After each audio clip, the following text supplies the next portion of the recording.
Ito po, personal na po ito. Pero kailangan ko po ito dito sabihin.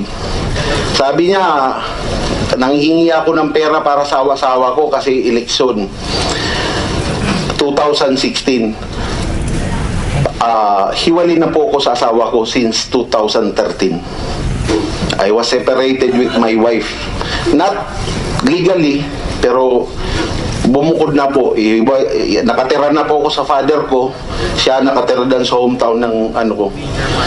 Nagkaroon ng trouble yung marriage life ko ng December 2012. Pero we formally separated around mga January 2013 up to present. Mag-aapat na po na taon ngayon. Bakit po ako tutulong doon? Hindi nga po ako bumuto eh. Pangalawa, anong ginawa ko? Pinutol ko yung ATM na hawak ng misis ko para mabalik sa akin yung sweldo ko. Pinutol ko yung extension card ng credit card ko sa misis ko. Ano pa yung pinagagawa ko? Dahil galit siya sa akin, galit din ako sa kanya. Tapos ba't ako hihingi ng 3 million para sa kandidatura ng misis ko? Inatalo nga eh. Talo pa sa eleksyon. Independent. Wala namang pera. Kasi ang daming umiiyak na pamilya na biktima ng Espinosa Group. Dapat mabigyan ng hustisya po yun. Hindi po naman dadawit siya dito kung sino-sino yung dadawit niya.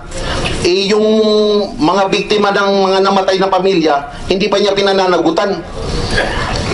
And my unit is the responsible unit on filing cases on the Espinosas. Kami nag-file dyan ng 3 kaso kaya nagkawaran po yan. Bakit sila nahuli? Bakit sila nahuli sa Abu Dhabi? Kami ang nagporsigi.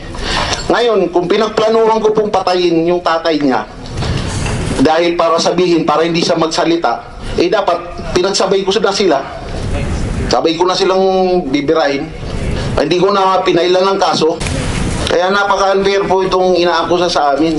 Gaya po nung oras na sinasabi na naging premeditated ang operation namin, narinig ko live interview sa isang mediaman na kasama sa operation. Sabi niya, 3:05 naman talaga daw kami dumating doon sa area. I was trying to convince this committee na we were not aware about the time. Alam po natin na hindi po conscious ang operatiba sa oras. Masakit din ito para sa pamilya namin. Pamilya ko, pamilya ng membro ng CIDG. Tatarbaho po kami, sir.